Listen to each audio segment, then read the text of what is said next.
Olá, no Câmara Livre de hoje eu começo perguntando, aliás, convidando você que está em casa a se perguntar se você deu uma parada para dar uma olhada na sua trajetória, se você sabe como estão as coisas no mundo ao seu redor, se você tem noção exata sobre o que você pensa, as coisas que você acredita e as coisas que você não acredita. Se você teve tempo hoje ou ontem, ou terá amanhã, de dar uma olhadinha para dentro de si, para ver quais são as circunstâncias do seu mundo, como está o seu espelho, e com isso provocar um pouco uma opção melhor, ou talvez um pouco mais tranquila, de falar com a vida. Hoje no Câmara Livre nós vamos tentar fazer um pouco desse exercício semanal, de todas as terças-feiras às 19 horas aqui na TV Câmara, com a Maria Amélia da Silva Bessa. E para não estragar o início do programa, para vocês que acompanham toda semana, com esse fundo escuro, introspectivo, nós perguntamos para ela, sem que ela saiba, qual é o sobrenome que não está no seu nome de batismo? Teruel. De quem é? Da minha mãe. Poderia estar, talvez me fizesse um pouquinho diferente, porque Maria Amélia da Silva é muito comum, e a Maria Amélia da Silva se perde em tantas Maria Amélias, que eu achava que Maria Amélia era tão raro. Tive problemas com o nome Maria Amélia, porque só eu, se alguma coisa acontecia com Maria Amélia, só podia ser eu. Depois eu achei que Maria Amélia da Silva, poxa, não, procurando uma vez relação de nomes de aprovados no vestibular, e eu me dou lá com um punhado de Maria Amélias. Aí eu falei, meu Deus, e da Silva? Maria Amélia da Silva Bessa, Bessa, gravando com a gente com a inscrição trazida pelo Gilberto. Você acha essa questão de grafia de nomes ao longo da nossa história ainda bastante machista? Agora mudou bastante, estamos gravando aqui em plena modificação, por exemplo, do Código Civil Brasileiro, que foi sancionado pela presidente Dilma Rousseff, apenas como demarcação de tempo aqui. Mas a sua geração sequer podia escolher essas coisas. Sim. No caso do Bessa acrescentou alegria à minha vida. Bessa trouxe o melhor da minha fase da história da Maria Amélia. A história da Maria Amélia é muito feliz com esse Bessa. E o Bessa também, como jargão aí, né? Tudo a Bessa é muito grande, é muito melhor, é uma satisfação, e trouxe tudo isso para mim, acrescenta e me diferencia como Maria Amélia da Silva, né? Sempre bastante bem-vindo. Vamos falar da menina que nasceu em Iacanga, uma cidade aqui pertinho e pequena, como toda do interior. Qual a sua memória afetiva da infância? Quando eu lhe pergunto isso, que cena vem à sua cabeça neste momento? Andar a cavalo em pelo. Cavalo em pelo. E montar no cavalo. Sem aparelhagem, estribo, tudo. E o melhor, parecia um saci. Eu tenho espírito de saci, porque não é possível. Eu gostava de andar no pasto e achava lindo, porque me achavam bacana, porque eu era uma menina levada. Tinha irmãos e minha irmã tinha bronquite, não podia brincar, e eu brincava com os meninos. Então, montar a cavalo e mostrar para eles que eu podia fazer isso, levar uma espiga de milho e trazer o cavalo montado segurando pela crina. Aquilo era o máximo. E a dona Amélia, tudo bem? Como é o nome do seu pai? Sebastião Fico Cabral. O seu Sebastião e a dona Amélia, tudo bem com a menina ser levada? Tudo bem. Achavam graça. Eu era um menino na menina. A menina que montava, a menina que sabia apartar vaca, não sei se você sabe o que é isso. Sim, bastante. Sabia. Então eu queria mostrar meus dotes de menina. Como assim? Que essa coisa de menino? Não era. Eu podia fazer. Então eu fazia isso com maior graça e achava que eu tinha valor. Usando a mesma simbologia, que pode parecer cruel para alguns, mas apenas do ponto de vista simbólico, o seu Sebastião soube desmamar o bebê do ponto de vista da liberdade, da relação com a natureza desde cedo. Eu andava a cavalo com ele porque ele era um peão, ele foi peão. O melhor da vida dele, da história dele, era contar a epopeia de peão. Então, ele foi um peão que carregava boiadas para o Mato Grosso, assim, boiadas enormes, de 1000 cabeças de boi. E ele o responsável. Então, ele tinha um orgulho disso, uma vaidade até. E depois nasceu uma filha que também gostava disso, era realmente interessante. Era gostoso de ter. Então eu montava naqueles cavalos que bravos, considerados bravos. Eu montava, ele deixava eu montar. Já que a gente falou um pouquinho sobre Sebastião, um outro recorte aqui, fala um pouquinho da história da mãe, da Amélia, que não teve oportunidade de ler, porque tem tudo a ver com a educadora que está aqui conosco, e depois foi se descobrir em um outro período, inusitado até. Essa mulher deixou uma herança em cada um dos filhos que nos engrandece. Porque uma mulher muito simples, muito bonita, muito pobre e com as dificuldades enormes das distâncias dos matos onde morou, né? Porque morava sempre em sítios. E viveu a pobreza do trabalhador rural explorado pelo patrão, pelos patrões que teve. E nunca pôde ir para a escola. Foi algumas vezes. Mal conseguiu 3ª série fazendo Mobral. E essa mulher sempre observou a vida com poesia. A poesia estava nos olhos dela. Então, tudo que ela contava sobre a infância dela, as brincadeiras dela, tudo para mim tinha poesia no que dizia. E uma vida extremamente sofrida. Amou enlouquecidamente meu pai. Era um Deus maravilhoso. Para uma mulher, dizem que muito bonita. E não foi assim tão correspondida como ela desejava. Mas quando enviuvou, perdeu o encanto que sempre cultivou por aquele homem e nos fez enxergar naquele homem o homem mais belo possível, humanamente falando também. Nos poupava dos defeitos dele, que eram muitos, e deu para escrever. Na solidão da velhice, ela deu para escrever as memórias dela, tudo que vinha. Não era linear, eram flashes, e naqueles flashes ela sentava e passava 3, 4 horas escrevendo, sem se lembrar de comer ou beber. Quando você percorre, você falou da coragem de voltar a esses cadernos, dessas memórias não lineares, você se aperta com elas, você desabrocha com elas, o que elas lhe causam?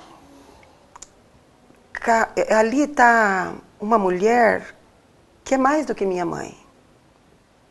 É um ser humano na essência do que ela pôde transmitir pelas palavras, nas palavras rudimentarmente escritas, mas de uma riqueza de detalhes. E ela escrevia, parecia psicografia, porque ela não rasurava. Você lê os textos, é complicado até de ler, porque as palavras são escritas à maneira dela. Inteligíveis, sim, mas com a fluidez incrível. Eu não sou capaz de escrever aquilo. Para quem não estudou, né? Para quem não estudou, mas organizado o texto, coerente, perfeito. E com riqueza de detalhes para a questão da sensibilidade humana. Daquilo que tem de belo, daquilo que tem de natural, daquilo que tem de autêntico. E tinha uma coisa muito interessante que ela, antes de escrever, ela pedia proteção divina para que não escrevesse uma só palavra que não fosse verdadeira. Tem algum sentido imaginar apenas com esse recorte que a Maria Amélia foi para o universo das palavras e penetrou surdamente nesse mundo, provocadamente, de forma inconsciente ou não, a partir da Amélia? Eu acho que não para o gosto pela leitura, porque eles não liam para a gente, assim, não tinham o hábito da leitura em casa. Meu pai era mais fluente, tudo gostava até, mas não tinha hábito da leitura em casa. Mas você conta que enxergava a beleza nisso até do ponto de vista oral. Oral, era o oral que era belo. Era muita conversa, era muito... a prosa, as rodas de conversa em casa eram sempre muito ricas. As pessoas que vinham sempre se enveredavam para contar os decorridos e ricamente detalhados. Aí, desculpa, eu vou fazer outro recorte. Aliás, é um horror ser jornalístico, você fica recortando o outro o tempo inteiro. As pessoas não se falam muito pouco hoje. As pessoas não sabem o que dizer hoje. Não sabem o que dizer. Está todo mundo meio plastificado. As pessoas têm medo de ser autênticas. Por quê, meu Deus? Por quê? Porque está tudo padronizado. Tem uma estética padrão para tudo. Até para as coisas mais simples. Não é uma contradição a gente ter à disposição tantas ferramentas, ao contrário da geração da Dona Amélia, e a gente se envelopar nessa ignorância de relações ao mesmo sociais? tempo, a gente tem muita informação, a gente tem muito espaço para falar, mas a gente tem medo de dizer, porque a gente pode se comprometer, tanto na linguagem, porque você não se enquadra, tem a questão da preocupação até com os erros no linguajar, porque tem um padrão, esse padrão apavora, esse padrão limita até a aprendizagem escolar, eu acho, muito forte, porque as pessoas, por medo da correção e dos apontamentos dos erros, também se restringem a expor-se.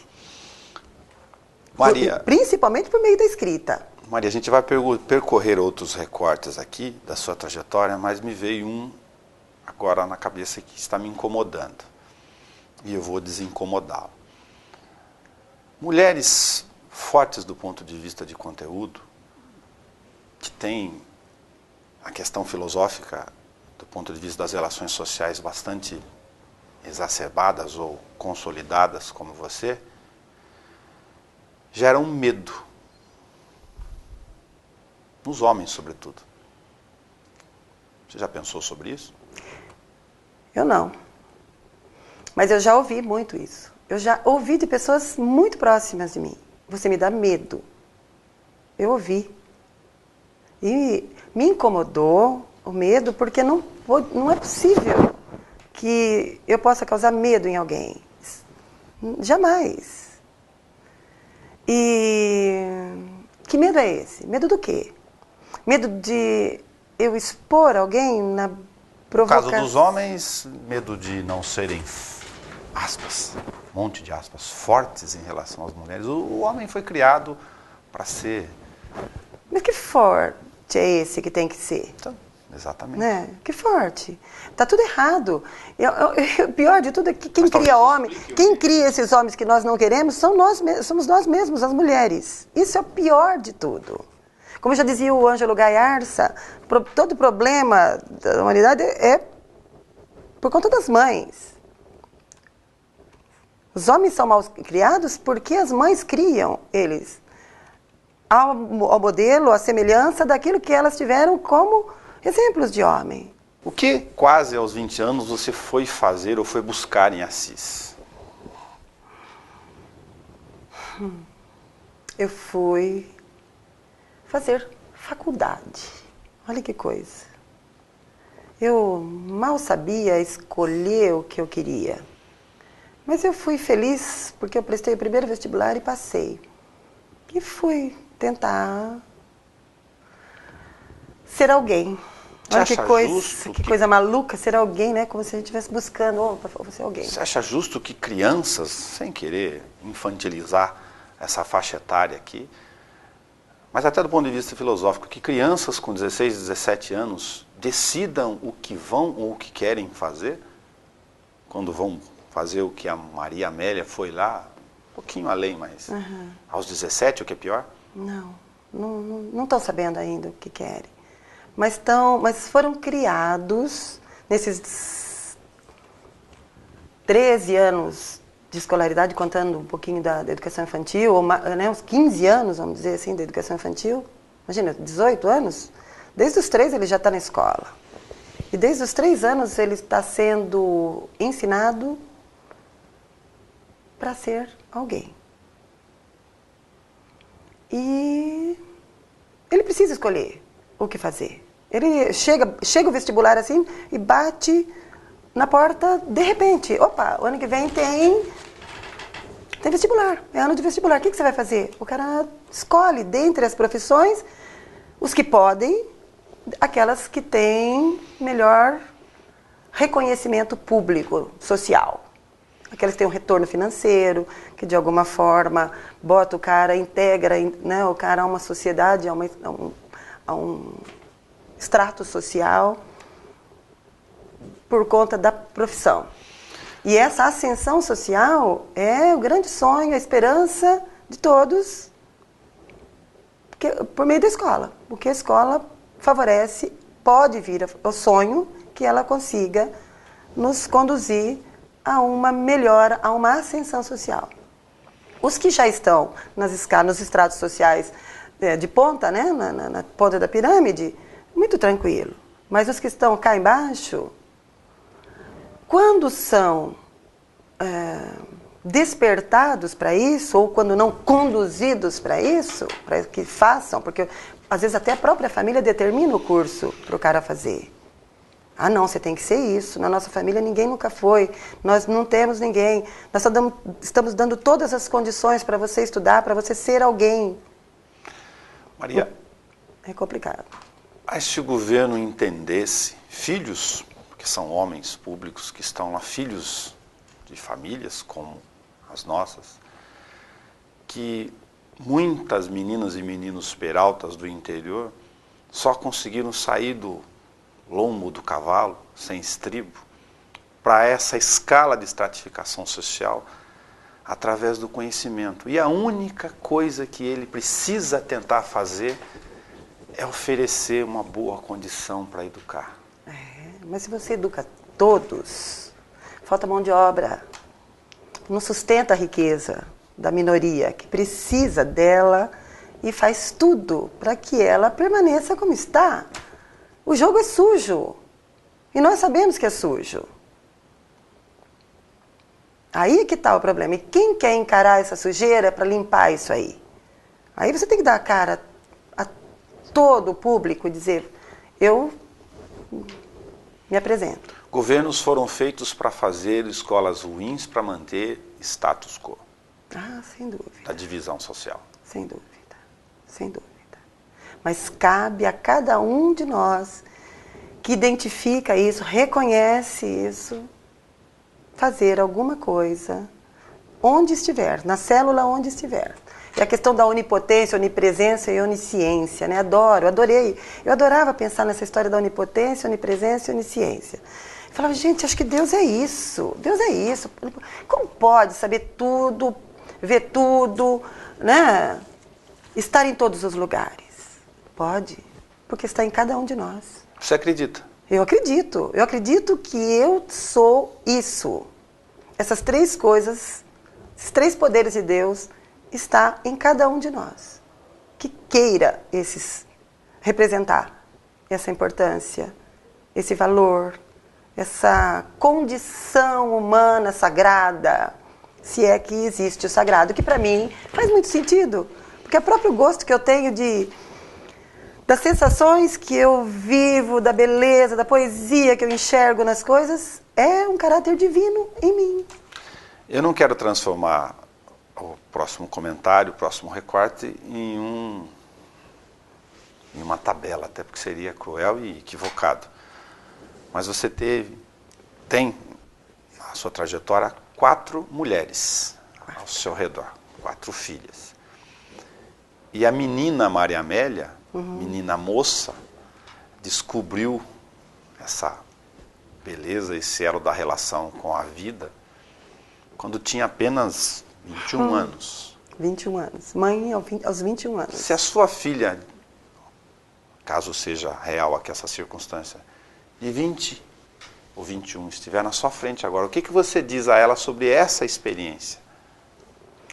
Elas acompanharam tudo. A relação que nós temos é uma coisa extraordinária. Extraordinária. Elas são parceiras da mãe. Elas amam a mãe.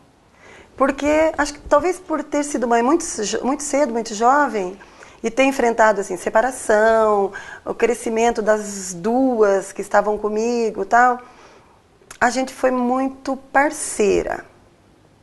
Então, elas conseguiram ver as dificuldades de ser mãe muito jovem e ter que sustentar filho pequeno, sem ainda ter um emprego, sem conseguir sustentar os custos de 3 vidas ou de 2 que seja. Aí é complicado. Então, vendo tudo isso, mas ao mesmo tempo, vendo a beleza que era se amar e se cuidar mutuamente, um cuidando do outro. Zelávamos, não só eu pelas 2, como as 3 por nós mesmas. E aí foram chegando as outras e estava fácil. Então, o que eu tenho para dizer para elas? Eu acho que talvez eu não tenha nem o que dizer. A própria existência e a vivência nossa disse.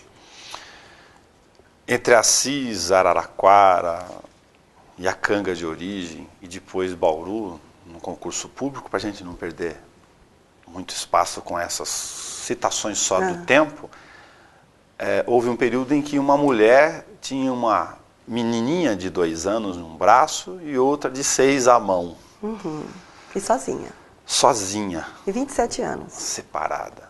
E 27 anos. E não sabia para onde ir. Sabia. Para onde ir, sim. Mas não exatamente o que encontrar pela frente, então. O improviso faz parte da minha vida. Eu não sei programar nada, porque nunca consegui planejar alguma coisa. Não, eu vivia o dia, o hoje, o presente. Então, o presente para mim é uma coisa fortíssima. Se ainda se dá esse presente. Eu acho que o melhor tempo que nós temos é o presente. E por isso que ele tem que ser feito com todas as antenas ligadas. Eu estou aqui agora falando o quê, por quê, com que responsabilidade eu digo o que digo, sento, rio, esbofeteio. O que tiver que ser feito vai ter que ser feito de modo que eu dê conta das decorrências, das consequências dos meus atos. E sempre em nome de responder também por aqueles que dependem de mim. Então, eu estabeleci como principal aspecto da segurança onde eu estou, com quem eu falo, o que é preciso ser feito agora. Por que pedagogia? Porque a educação primária, de 1º ao 5º ano, exigia pedagogia para trabalhar. E eu trabalhava com pedagogia, com criança de 1º ao 5º ano, com a educação básica no ciclo 1, né, do ensino fundamental. Então, pedagogia é isso. Por isso. Por que artes na Unesp depois? Porque eu sempre fui arteira. Eu sempre fui muito arteira. Sempre tive muita facilidade para transformar coisas, olhar e enxergar sempre o colorido. Sempre tive atração por cores, lápis, papel, tecido. Uma facilidade grande. Gosto de crochê, de bordado, de pintura, de costura. Eu sou uma mulher prendada. A escola escraviza ou liberta? Ou nenhuma das coisas?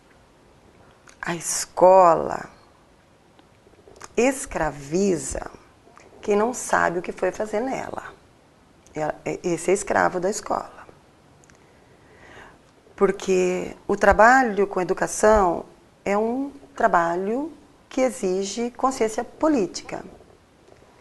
Você tem que ter certeza do que você está fazendo ali, para quê, para quem e para o bem de quem. Se você não souber disso, você não sabe para quem está trabalhando. E não sabendo para quem está trabalhando, você está perdido. E passa 25, 30, 40 anos perdido. E aí é um fardo. Mas quando você tem consciência do que você está fazendo naquele terreno, que, aliás, é o principal campo de desenvolvimento de gente, para conviver na sociedade. Então, quanto melhor formamos pessoas, melhor relação teremos na escola e fora dela. Imagina que delícia! Por que errar nisso? Por que se escravizar nesse trabalho? Agora, fazer com que reconheçam o valor disso também é quase um paradoxo, né? Como é que uma escola, como é que a educação aí não é valorizada? Eu conheci você lendo um texto, ou interpretando um texto, de Clarice Lispector. Mas eu não sei onde você guardou o seu papel. É maluco. A Clarice Lispector bota a gente fora do cabo. Ela tira a gente, ela incomoda. E quando eu não sei onde guardei um papel importante e a procura torna-se difícil, eu me pergunto, se eu fosse eu e tivesse um papel importante para guardar, que lugar escolheria? Às vezes dá certo. Mas fico tão pressionada com a frase, se eu fosse eu, que a procura pelo papel se torna secundária. E aí eu começo a pensar. Melhor dizendo, eu começo a sentir e não me sinto bem. Experimente. Se você fosse você, como seria? O que faria? Logo de início, se tem um certo constrangimento. A mentira em que nos acomodamos acabou de ser movida do lugar onde se acomodara.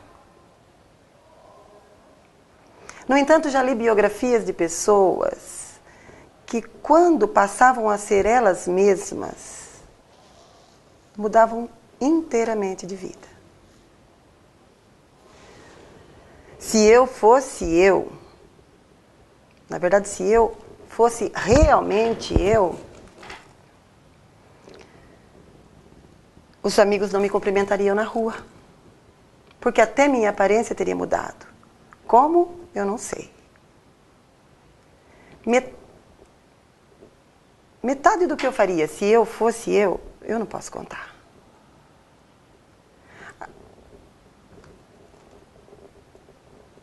Acho que por um certo motivo eu acabaria presa na cadeia. Se eu fosse eu, daria tudo o que é meu e confiaria o futuro ao futuro. Se eu fosse eu, parece representar o nosso maior perigo de viver. Parece a entrada nova no desconhecido. No entanto, tenho a intuição de que, passadas as primeiras chamadas loucuras da festa, que seria, teríamos, enfim, a experiência do mundo. Experimentaríamos, enfim, em pleno, a dor do mundo. E a nossa própria dor, aquela que aprendemos a não sentir. Imagina isso. Mas também seríamos, por vezes, tomados de um êxtase de alegria pura e legítima que mal posso adivinhar. Não, acho que já estou adivinhando, porque me senti sorrindo e senti um certo pudor diante daquilo que é grande demais.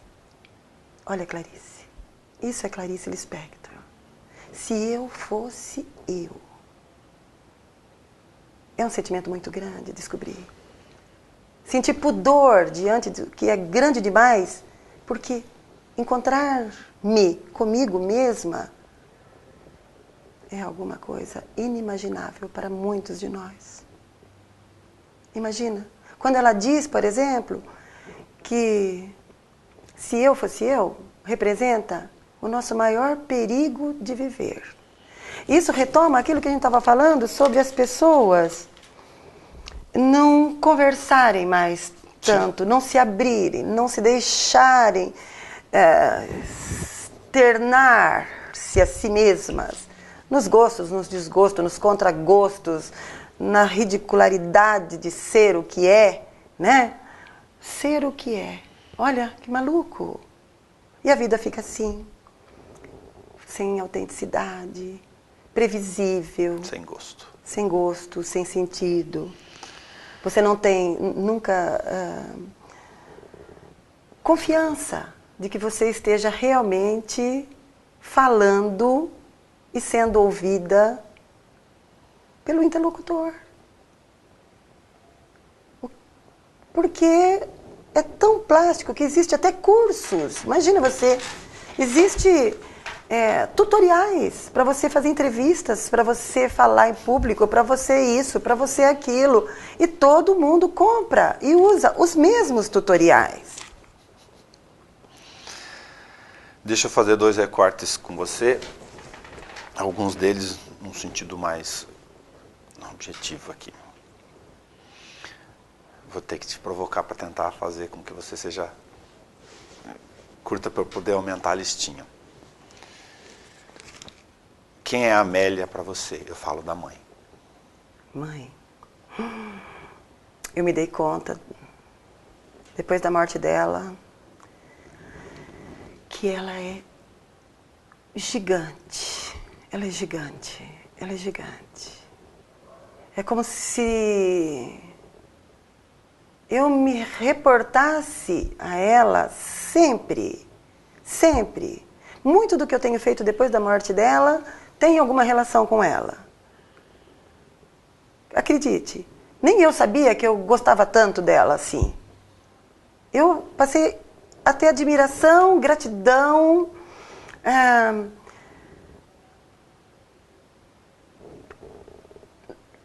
ela está em mim. Eu sou muito dela.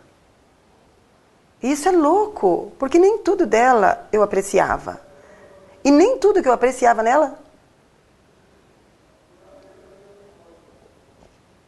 eu pude dar conta de não ser. Porque mesmo não gostando, cá está, em mim. E não consigo me livrar. Mole, chorona, emotiva, apaixonada por todas as coisas, enlouquecida por ter pessoas perto de mim, doadora, trabalhadora. Tá certo que o meu nome é um horror, né? O significado do meu nome é Senhora Trabalhadora. Oh. Então, trago também, além da herança genética, um nome, um peso do trabalho e da servidão, vamos dizer assim. Porque eu sou de servir. Em que célula sua o Sebastião das boiadas e das tropas se manifesta? Ou não é nem isso que se manifesta? Nossa, eu, segundo os conhecidos aí, eu sou o retrato dele. Eu tenho muito dele. E o que é isso? Eu sou sossegada para certas coisas, assim, não tenho atropelos, vou para um lugar, não tenho hora para voltar, me entrego no que faço, adoro encontrar pessoas, ir atrás de pessoas, buscar por pessoas. Então, eu estou sempre atrás, porque eu gosto do contato. E meu pai era muito popular nisso. Que notas dissonantes lhe fazem bem a beça?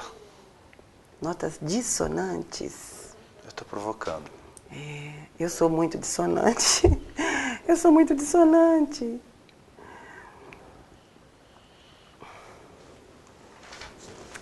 Pois é. Eu não me padronizo. Eu não me enquadro. Eu acho que isso é uma dissonância. E também me perturba, muitas vezes, ser assim. Porque eu queria ser mais disciplinada. Eu não sou disciplinada. É uma dissonância gigante num mundo tão cartesiano como nós vivemos, né? Então, Maria Amélia está meio fora, está na contramão. Para aproveitar a fonética, que ela está pronta aqui, e o Bessa nessa história, onde ele empresta alguma harmonia musical. Puts, tudo. Ele é a minha trilha sonora. Acredita? Esse Bessa trouxe a melodia que eu precisava ter na vida. É a minha segurança de ser o que sou, é a alegria de ser o que sou, é como se desse para mim um sopro, um vai, seja, assim que te amo, assim que te quero, assim que te reconheço. É fundamental para mim, é o meu fundamento hoje. Eu sou escravo do tempo, embora a gente tenta utilizar o tempo para fazer todos esses recortes. E por causa do tempo, eu vou não interromper, eu vou deixar você à vontade, me despedir de quem está em casa, para toda terça-feira acompanhar essa tentativa de reflexão sobre a vida. E quando eu vou falar sobre o Câmara Livre, eu digo que todo mundo tem uma história para contar.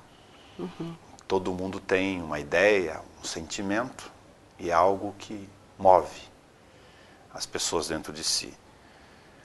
Então agradeço você ter vindo aqui e deixo você à vontade para, se você quiser falar sobre o tempo, o faça. Se você quiser falar sobre outra coisa que eu não comentei, eu vou falar sobre o tempo, emprestando de Viviane Mosé um poema muito interessante. Quem tem olhos para ver o tempo, soprando sulcos na pele, soprando sulcos na pele, soprando sulcos. O tempo andou riscando meu rosto com uma navalha fina, sem raiva nem rancor. O tempo riscou meu rosto com calma. Eu parei de brigar contra o tempo. Ando exercendo instantes. Acho que ganhei presença. Mas acho que a vida anda passando a mão em mim. A vida anda passando a mão em mim. Acho que a vida anda. A vida anda em mim. Acho que a vida anda passando. A vida anda passando a mão em mim. E por falar em sexo, quem anda me comendo é o tempo. Faz tempo. Mas eu escondia. Porque ele me pegava à força e por trás. Um dia, enfrentei o tempo e disse: tempo, se você tem que me comer, que seja com o meu consentimento e me olhando nos olhos. Acho que ganhei o tempo. De lá pra cá ele tem sido bom comigo. Dizem que ando até remoçando. Bom, não é? Muito bom. Obrigado pelo papo. Ai, obrigada a você pelo convite, pela oportunidade, por um programa desse tão bacana, que mostra as pessoas como elas são. As pessoas, nós temos que mostrar as pessoas como elas são. Olha só, nem tudo é, né? Muito bom, muito obrigada. Só despedir para quem está em casa, até o nosso próximo Câmara Livre.